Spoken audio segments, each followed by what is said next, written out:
Hi, my name is Bree Laroy May. I never really say my whole name. Most of you can probably concur, and even some of you might understand the reason why, because my middle name is so odd, and my mother thought it sounded really pretty altogether, and she named me after her grandfather. His name was Roy. And so it's Leroy with an A. And I think she was right. I think that it is me. It's small and cute and quirky and sweet, and at least it was me for the first 38 years of my life. The identity that I thought that I was, until a Tuesday afternoon in 2017 when I got a phone call that was pretty mundane. Anyone might have thought so, but for me in that moment, it was just the right crisis to break the sense of control that I thought I had over my life, that my ego thought it had created to keep me safe. In a moment, it shattered, and I felt the veils lift in my life, and it was wild. Immediately, I felt like I understood all the things that entrapped me, and I understood all the things that entrapped other people, and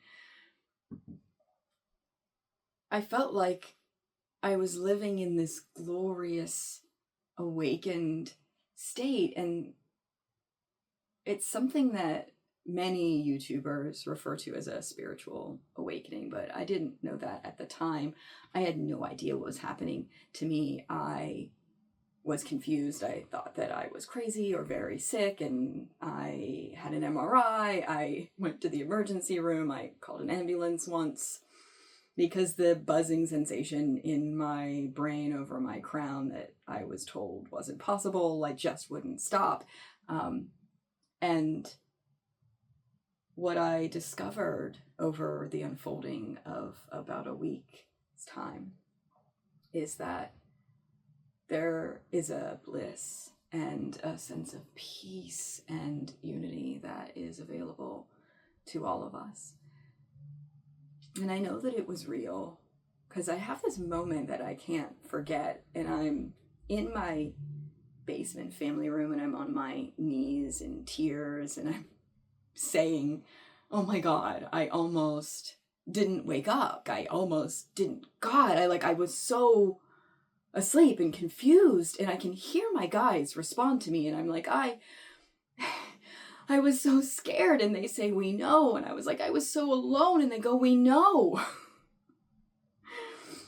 And I had moments of books falling off the shelf telling me I needed to clean for the day, and things manifesting in my reality, and green light after green light after green light, and just being in a kind of flow that so many people talk about now. And it was beautiful and hard to describe even now, the actual feeling. And so what I'd love for you all to do is to get comfortable in your seats and take a deep breath with me. Now, imagine that someone's blown air into all of your cells.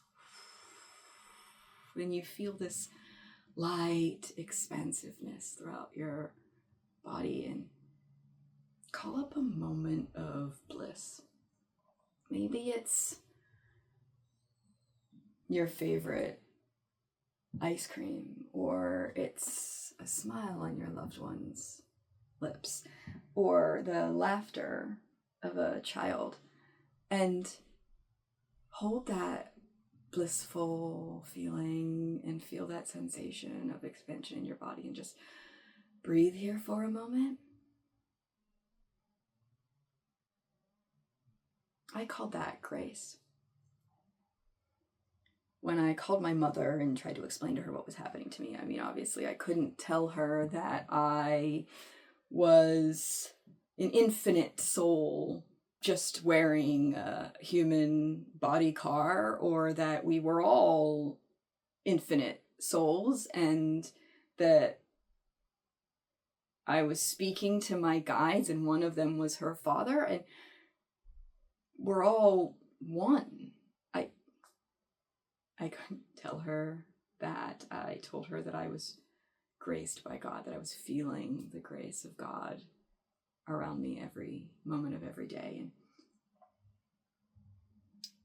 I had this moment in meditation during that week where I sat down in just a single focused breath meditation and just said in and out and kept my mind on that one pointed focus until the words disappeared, and then I began to disappear. My body, the room, I drifted off into some space, and in a moment I felt myself on this edge in which I thought I would disappear, and in my mind I thought I'm transcending like the Buddha, and I got scared before I allowed myself to drop into that place. I thought I would never come back. And I thought this feeling would never leave me. I thought this was my new life. I thought that I would just forever be in this flow state where green lights would change for me and things would manifest in my reality, and the kind of flow that people talk about now. I thought I was going to live in that all day, every day, but it fades. I don't know when, really. I just know that it did. But before it did, I met a Buddhist monk, and he explained that enlightenment is not a place or a destination. He told me that sometimes monks will get tingling sensations in their crowns during trance meditation. And he explained to me that the path to enlightenment is like getting in a boat and pushing off into a vast ocean towards a light on the horizon. And that's what meditation is to me. It's getting in the boat. And some days I'm out in the middle of the sea and the light is shining on my face and I feel this beautiful opportunity towards bliss. And other times I am finding myself pushing off the shore again in my boat. And so what I hope for all of you is that you choose to get in the boat too, that